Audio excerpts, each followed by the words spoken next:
Hi, how's it going? This is Resident of Collinwood. I'm here to continue my read along of The Dark Shadows Daybook, written by Patrick McCray, artwork by Wallace McBride.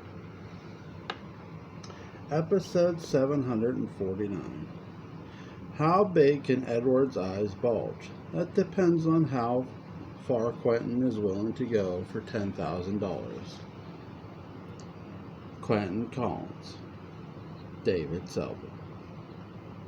Quentin frets over the oncoming curse. Desperate to defuse it, he even agrees to take $10,000 from Edward to sign a contract that ensures his exit. After hallucinations of a baby doll and a dream sequence where he confronts his wife's corpse, Quentin goes to Magda. I don't know why I said Maggie. Who happily takes the $10,000 before slipping him the magical cursed potion in a celebratory drink once he knows the diabolical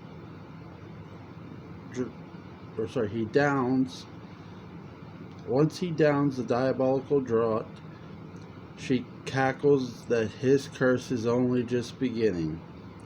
It's been said that the opposite of love is not hate, it's apathy.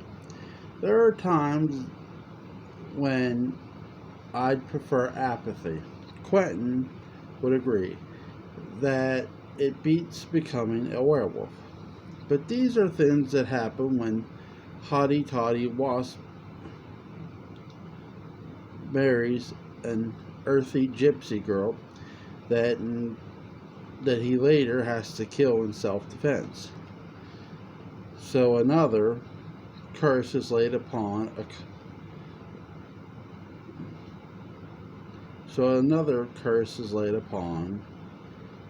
a Collins in the old house by that column near the front door. There, see it? That's about the same place where Barnabas was cursed. If you're not convinced that 1897 is Dark Shadow's more confident remake, we must part ways. An Anglo-American aristocrat becomes infatuated with a woman from a mysterious and tempestuous tumultuous culture. His interests wane before their relationship is officially over, and the pain drives her to extremes. In a vicious power struggle, he shoots her. The consequence, he is cursed to a lonely existence as a monster. And as I said right there in the drawing room of the old house, look familiar? All it's missing is the timidity of the staff when introducing Barnabas Collins. Piecemeal with Barnabas, every story choice has an artistic risk.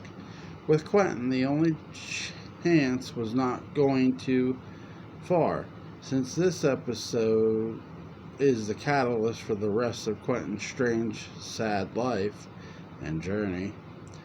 It is the most closely focused point of comparison that we can make between the two lead characters. Their similarities are what make them suitable for Dark Shadows.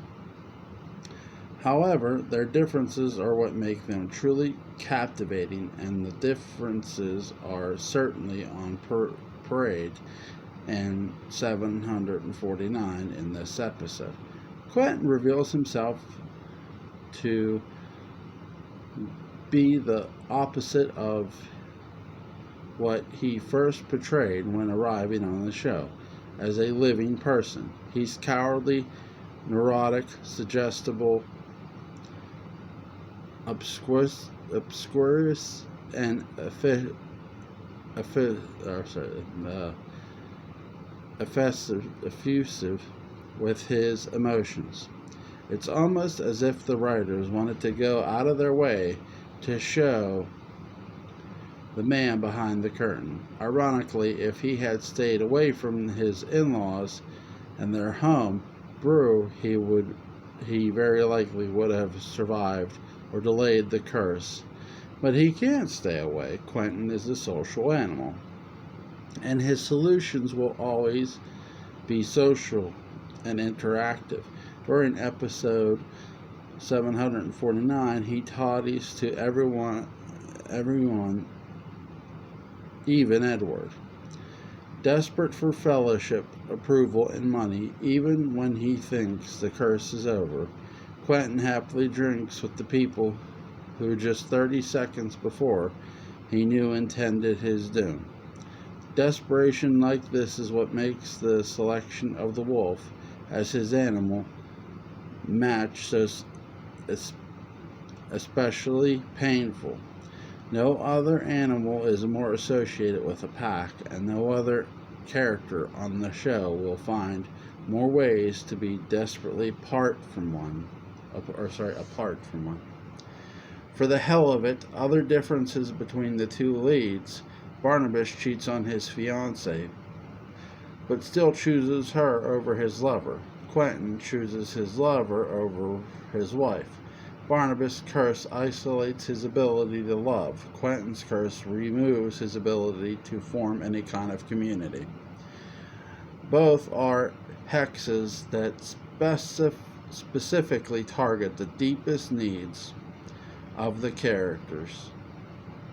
Barnabas has social approval, but no true intimacy. Quentin has so much intimacy, yeah, he does, that I expect to see him in a gold tunic with a green woman in his arm. Love is easy for him. Friends, family, and social regard. Another story.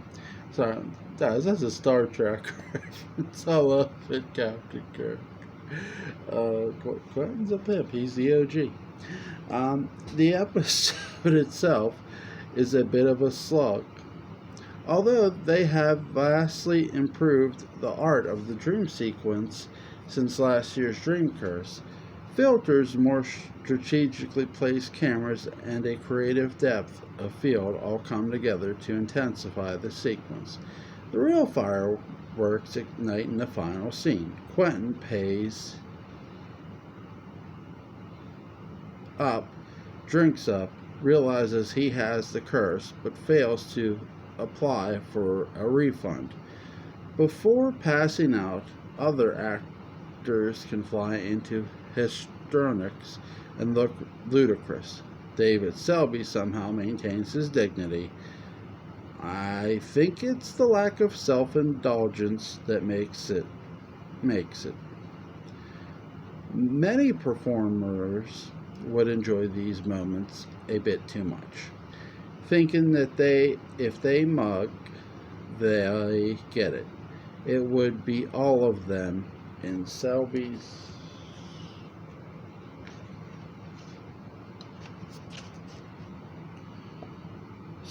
case. He's neither joyless nor indulgent. He's too busy doing his job beautifully, I might add.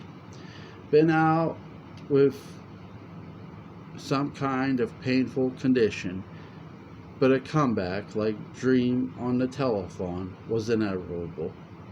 Viva la Daybook.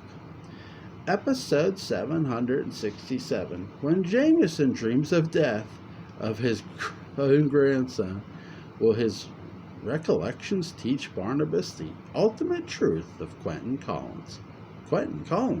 David Selby. Jameson dreams that David's morbid birthday party is conducted by relatives who are cruelly unmoved by the actual commemoration of his living death. Only the ghost of Quentin provides David with a sense of belonging as his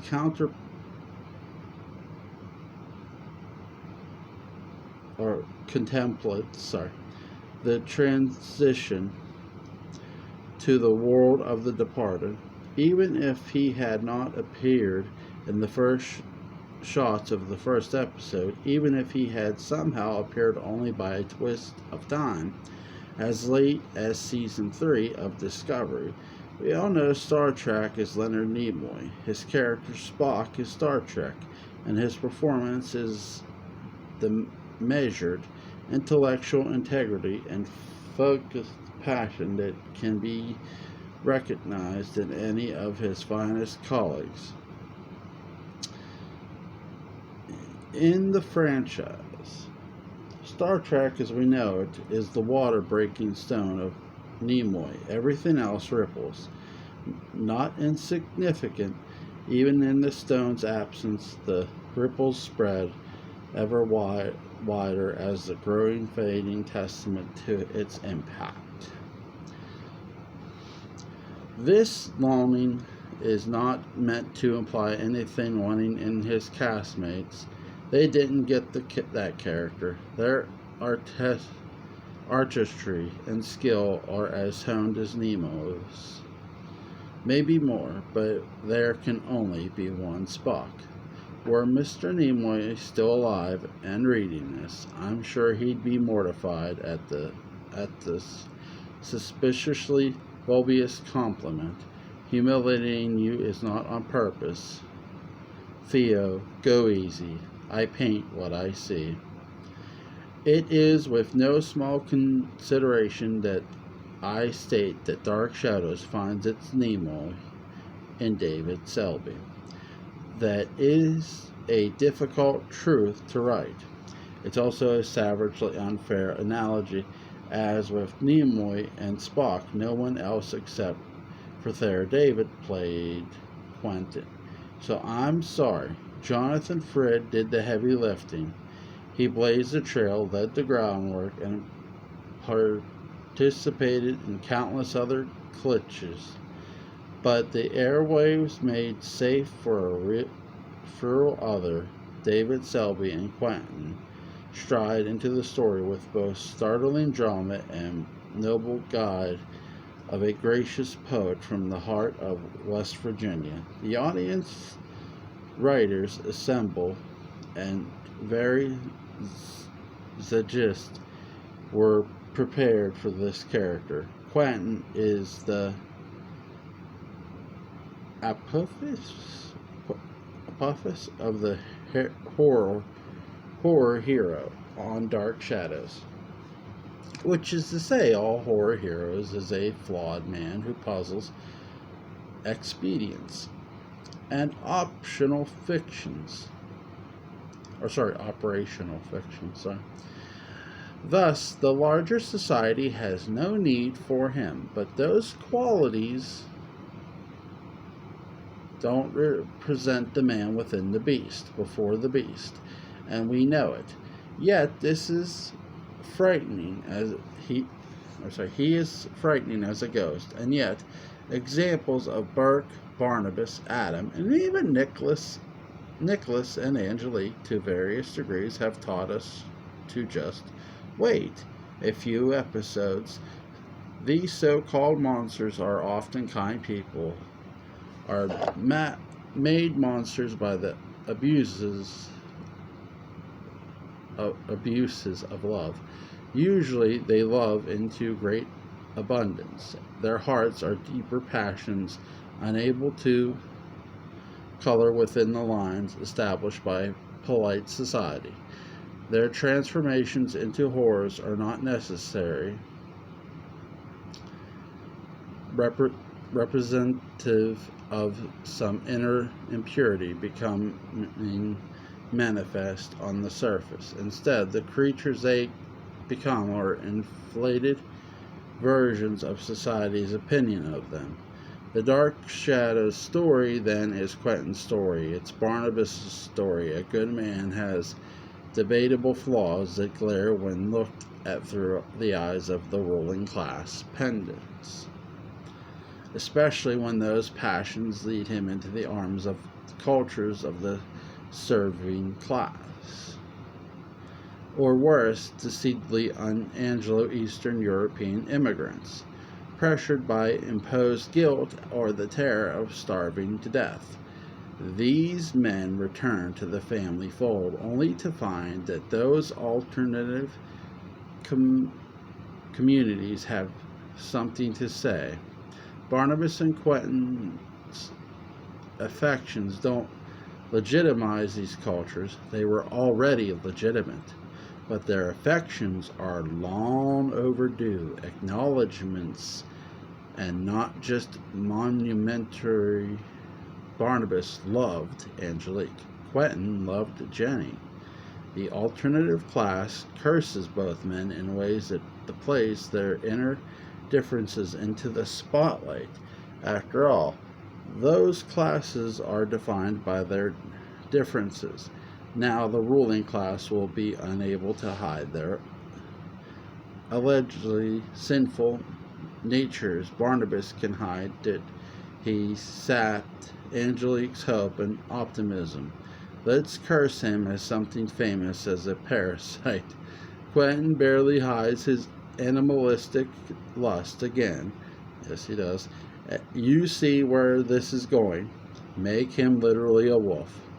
Both conditions are temporary. Both men grow up while growing away from their roots. Barnabas falls in love with Angelique.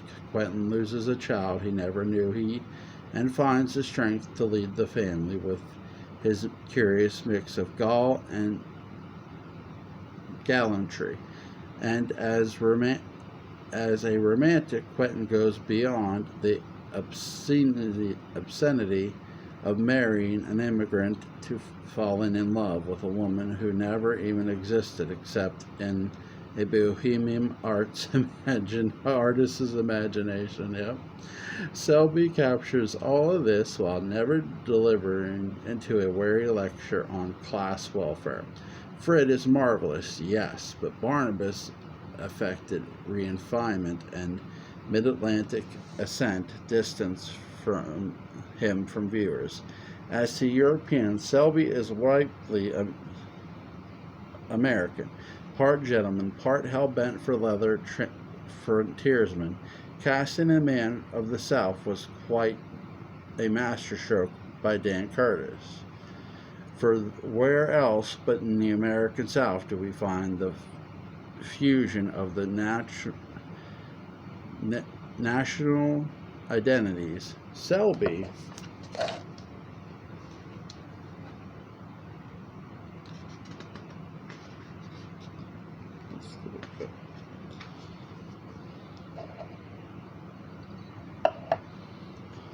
represents the very best of Southern culture. Joy, a charm that comes from authentic bohemia, quiet thoughtfulness, most of all, cautious friendliness, hardly a Collins trait. There's Faulkner's lyricism and Williams' pugnance and Poe's dreamy irony and Twain's irascible honesty in Quentin, and in David Selby himself, all bound by honest benevolence. Once he tells Beth she's still beautiful, which she is, but never hears in a world of prime Judas steaming chamber pots and Edward's careless cigar ash. Here's our guy. He's the answer to Liz's isolation, Roger's repressed rage, Joshua's hypocrisy, and so on. Naturally, he must suffer for it. This is art, after all. Both Barnabas and Quentin are good men who stand apart from their families without abandoning them. There is no more ringing evidence than the regard with which they are held by adoring children. Sarah Jameson and Nora have no social preconceptions to cloud their honest opinions, and they see and love the truth in these men like no other. In 767, Jameson naturally trusts Barnabas with his deepest, darkest nightmares. In it, the ghost of Quentin reaches out again to the other outstanding critic of Collins's social artifice, David. Yes, they are destined to be ghosts to their families, but they will have each other, brothers in truth and love, separated by centuries, dreams, and death itself. In his performance with David Hennessy, David Selby shows an effortless loyalty, sincerity, and love. This is wholly devoid of the conditioning normally reserved for speaking with children. Quentin may be a wolf without a pack, but he is their guardian. Nevertheless, and what is a wolf but a liberated dog? And I refer to a dog not as a servant, pet, or a beast, but as humanity's most loyal, kind, and intuitive companion. Those who have witnessed the beguiling alien wisdom of these often majestic compatriots know that the comparison is the highest compliment. It is a rare human who matches their unflagging virtue to easily writing off as mere animals. Quentin is a wolf at heart in the very best ways, as painted with unflagging wit and sensitivity. Selby embodies those noble virtues with the knowing voice of an author and artist. It takes a surreal dream sequence replete with mocking puppets and the Collinses at their most sadly honest colors to let Selby crystallize what makes him different, what makes him American, what makes him the friend, guide, and troubled companion that Dark Shadows was destined to impart. Episode 774. Edward and Barnabas team up to destroy the vampire ravaging Collinsport. And this time, it's not Barnabas. Dirk Wilkins, Roger Davis. Dirk Wilkins bites Rachel and then maintains conspicuous control over Judith, leading Edward to suspect and interview Barnabas, mistaking him for the attacking vampire. When the two vampires meet, Barnabas explains to Wilkins that his fury will not bring Laura back. Dirk responds by sending Judith to plug Rachel full of lead. But like a poor marksman, you keep missing the target. That doesn't stop Dirk Wilkinson from being the atonelessly prodigious for a Dark Shadows villain. In the course of 2 episodes, he bites at least 3 key players and puts them under his control. If he were either less of the more furious, there's no telling what he'd accomplish, probably end the series within a week. Then we would send our factory owners over to his homeland to learn the Wilkinson mindset that allows him to achieve such miracles. For Barnabas, it's the sorcerer's apprentice in red shoes. At one point, it looks like he's killed Edward, too. This is a surprisingly efficient slice of Dark Shadows. It can be easily forgotten, to the fans' detriment, because the agent of vengeance is played by Roger Davis, who excels at light comedy and earnest leading menacements. Davis is an actor who has fun no matter what circumstances, and the muddy goth girl eye makeup and Phyllis Diller's hairdo make him look and act a bit like a refugee from a Marnu movie by way of love. American style. Between this episode and the one prior, he plays this series' most frightening, psychotic since Conrad Bain's chilling turn as Mr. Wells. Is he harmless? Is he joking? No, not really, and that's what makes him and his maniacal joy ultimately so unsettling. He spends a lot of time hiding by his empty coffin, waiting for people like Rachel or Tim Shaw to look in so he can engage them in conversation about it. He's practically turned creeping into an Olympic sport. Of course, he's more Buck Owens than Jesse, and his blend of folkiness and anger, vaguely justified evil, makes him a candidate for the best Joker who never got the green wig. Best of all, he's not a man of hollow threats. He says he'll punish Rachel, and he actually follows through with it. Immediately, with an elaborate plan that still seems to work, despite being, elaborate, and has just enough cruelty to really hurt.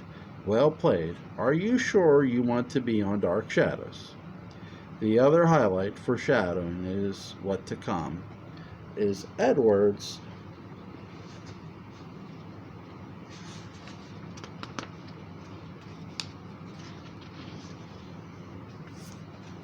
completely sober, almost nonchalant interrogation of Barnabas about vampires. He's both serious and oddly casual about the subject matter, as if he's asking about bobcats on a property. Edward is a favorite character from 1897, seemingly prissy and affectional, and becoming prissier and more ineffectual until you'll see. Keep an eye on him, Barnabas. You gotta sleep sometime. Special thanks to Tom Hutz of the Literary License podcast for putting me in touch with Roger Davis about his entry. He arranged a phone call with Roger, who enjoyed the essay greatly. It was a splendid afternoon. Episode 779. When Quentin learns Barnabas' secret, the results could be deadly. But for which Collins? Carl Collins, John Carlin. Barnabas mourns for Rachel, and thus another Josette and Angelique warns him. Josette. When Angelique warns him to turn away from his mission in 1897, Quentin learns of Barnabas' secret. Hibernation chamber from Carl, and then promptly locks the snitch within. Magda begs Angelique for help, but Angelique says that Barnabas must learn a critical lesson. Carl escapes before the vampire rises, vowing that tonight would be the last night of Barnabas Collins. In a long, long list of episodes with everything, 779 barges in like Ethel Merman as the widow loanman and demands that attention he paid as the viewer. I am the most eager of pilgrims. It begins with triumph. Barnabas reassures Maggie that the dark danger is gone, and then visits the cemetery to reflect. But he's that kind of hero. A Josette is once again dead, and Barnabas' graveside, vigil to the cosmic responsibility for her death, now has a regularity of Otis checking himself in to the Mayberry jail. Angelique visits, and what follows is another beautifully tense and romantic two-hander between Jonathan Frid and Laura Parker. He insists on staying in 1897, and she assures him that is the worst is yet to come. She knows a strange devotion, and he represses the urge to set her on fire. be having gotten it out of his system on a side trip to 1796. And he is deaf to her warning. What's tantalizing, especially having seen the series before, is contemplating what she has seen. What does she know? Is this the final Angelique in a timeline where Barnabas never, so far, went to 1840? It raises more questions than it answers. The easiest resolution is that she's just lying. But why would she do that? Maybe she knows that reincarnation is on its fastest cycle and that Kitty Hampshire is already on a steamer and headed for town, because it's an eventual ticket back to 1795, again including more inevitable heartbreaking and brunch with Oberon and Haza. More than likely, she's speaking of the coming of Count Patofe, with the shout out to the older part of the series out of the way, thanks to Laura's and Dirk's deaths. The show is wasting no time moving along to the main event, which is the Count Patofe. And the Leviathans are unique threats on the series, making the Collinses more bystanders than related targets. And this feels like an initiative for the show's future storytelling that never came through. Nevertheless, Magda's mention of Patofe's hand and King Johnny Romano instantly expands the world of Dark Shadows beyond Collinsport. And still, it's woefully inadequate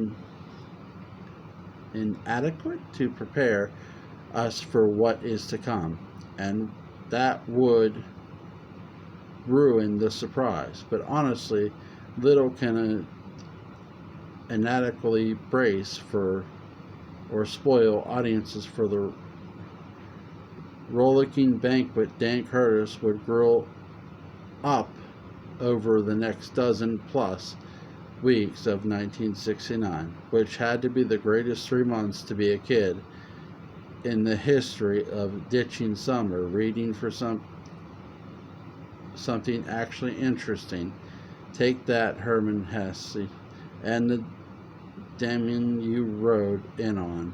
Sam Hall and Gordon Russell, writers with a gift for storytelling, lead the charge with the Count and the King, and probably Bessie and Presley too, to make the Dark Shadows universe feel global while keeping it all in the family climes of Collinsport. Magda and Angelique share an exchange with the metaphorical heft when the witch belittles the soothsayer's amateur abilities. It solidifies the show as one of the soapy Cantonese over who flirted with whom has been replaced by one-upping over the occult. Finally, Quentin chooses between brothers, and he chooses properly. Sometimes you go with the vampire for the block and the win. Paul, there is a cutting irony to Carl nearly dying by the ultimate practical joke. His own gun used to lock him in the bedroom of the vampire he was tattling about moments before, true or false. It all depends on where Barnabas bites first. Peter, that notwithstanding, it's a defining moment for Quentin, and considering where Barnabas was 2 years before, the series as well.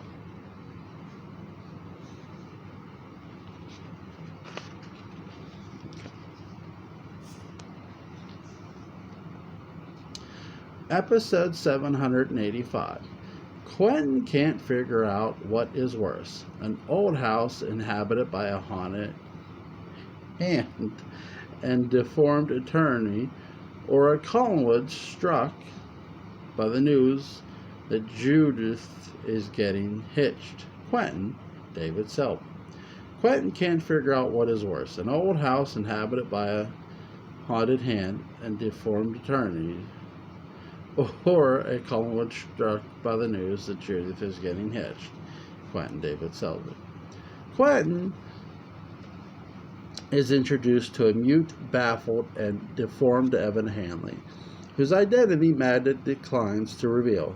Wigged out by the hand's handiwork, Quentin retreats to Collingwood, where he dives into a deep dish schadenfreude of Judith's news that she's marrying Trask and putting the Reverend in charge. Edward fumes and Quentin savors the misery of his siblings, consoling them with the news that happiness does not exist. Later, Judith is haunted by the ghost of perhaps Minerva Trask, who torments her with juvenile art, and while ripping, Quentin begins to transform and demands the hand, good or bad. High weirdness at Collingwood, grand Gurginal style, appropriate since the grand Gurginal theatrical productions began in 1897, the same year that Dracula saw the light of day, making it an appropriately hell of a year. But not for Evan Hanley. That spectacle of Humbert Allen Alfredo in full makeup, face hideously warped eye, Oscar, is one of the most grotesque images on the show, and easily the most sustained. The fact that this made it to the airways is the greatest testament to Dark Shadows. It is pretty interesting to look at. Unstoppable popularity in 1969. The camera lingers for so long that the horror becomes normalized, giving its ugliness and strangely external weight that works on Dark Shadows, especially in the context of 785. It's an unusual philosophical episode, thanks to Sam Hall's eloquent, melancholical, and incisive teleplay.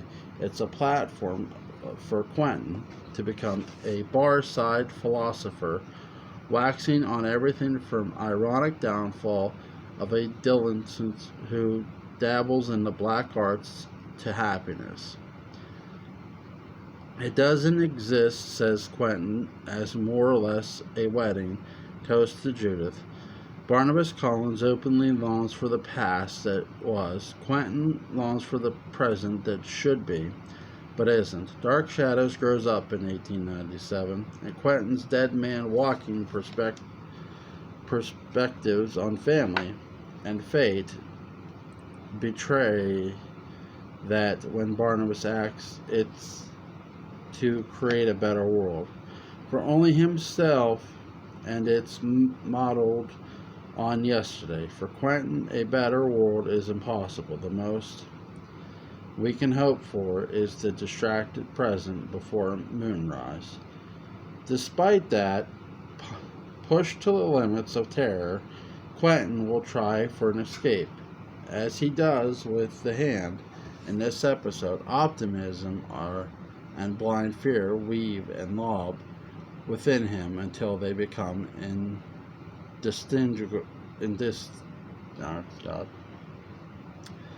indistinguishable.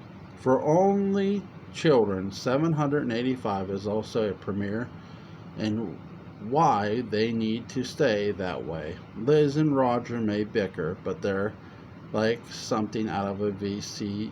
Andrews novel compared with Judith and Edward.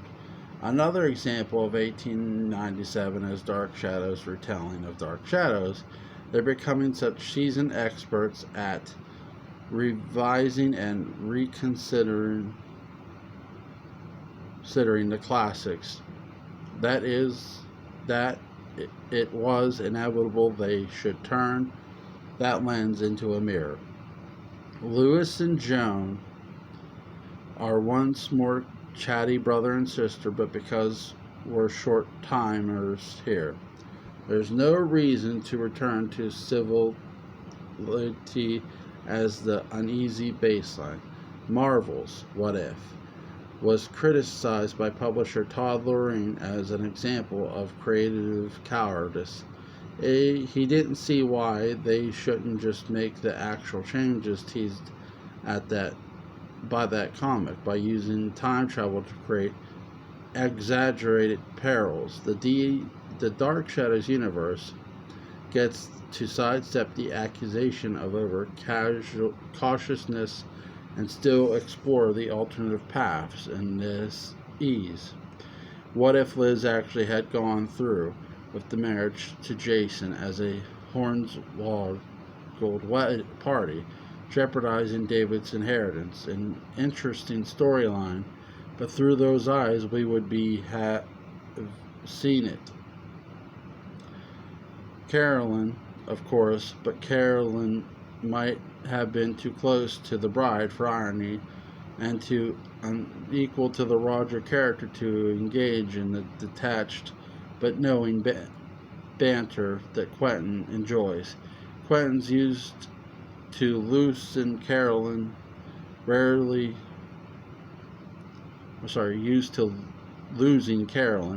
knows she's in a game. At least a game that's called Dark Shadows and not Carolyn. A game for one. Situations like the Edward Judith Trask conundrum, made worse by the fact that Edward instantly admires Trask, demand a commentator, and if he's rare and a loaf, all the better. David Selby plays a delightful and dire range of responses in this episode. When you've recently returned from the magical hand terrorizing a horrible deformed man in your vampire cousin Gypsy's infested bonus room, your sister marrying a Trask is the best news of the day. No wonder he's so hip-cat about it. He's been doing a lot of screaming and panicking over the hand, that deformed weirdo, and whether or not it will cure him of his lycanthropy, the man needs a break, and Selby clearly relishes on an episode that mixes hysterics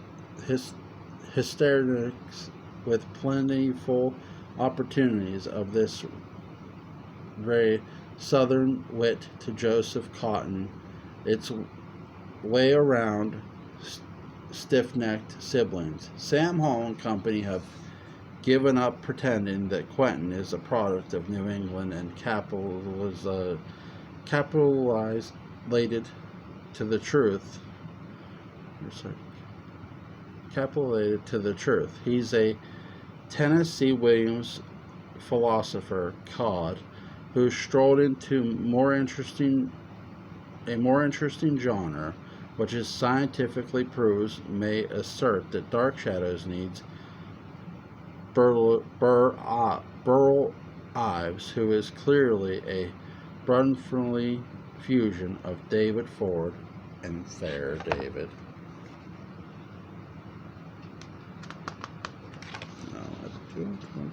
Page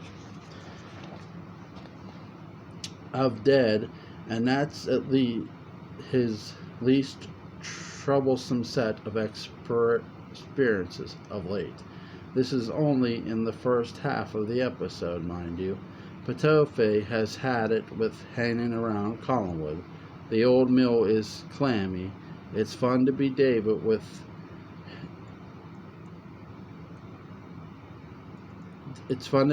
Selby, and the future awaits. When he gets Delaware Tate to throw the wands, he gets instant results as to which way to 1969. It's amazing what a competent stooge he can accomplish after suffering years of bungling incompetence. Just ask Barnabas after he put Carolyn on the staff. In an episode where Barnabas experiences the most romantic fulfillment, he's had in 3 timelines, and Angelique describes the most amazing occult caper in Dark Shadows history. Describes. Leave it to David Selby to walk away with the ending as Patofe future bound and claiming that nothing will stop him. Selby brings a manically grand sense of emotional oomph that makes the ring cycle feel as important as the chicken tonight. Jingle, there are moments in drama, so let's face it, shamelessly overwrought that they cannot be resisted, only embraced. Most mortal actors would have mugged their way through it with shameful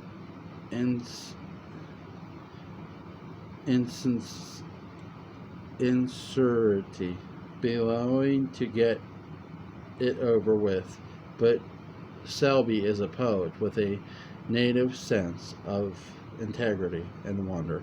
His loyalty to storytelling is too great and too real, and he nails the unadulterated joy of pure evil with zestful energy. I've rarely seen in that moment he is a living Marvel comic book. Reason, emotion, and passion completely bound together. And to the credit of both David and the originator of the role, we somehow don't feel as if their David is upstaged. On this particular stage, it is spiritual collaboration of beautiful and perfect unity. These men were the opposite as the Trilon and Persevere, and in Count Patofe with the tight poetry of Violet Wells. This is suddenly no difference at all.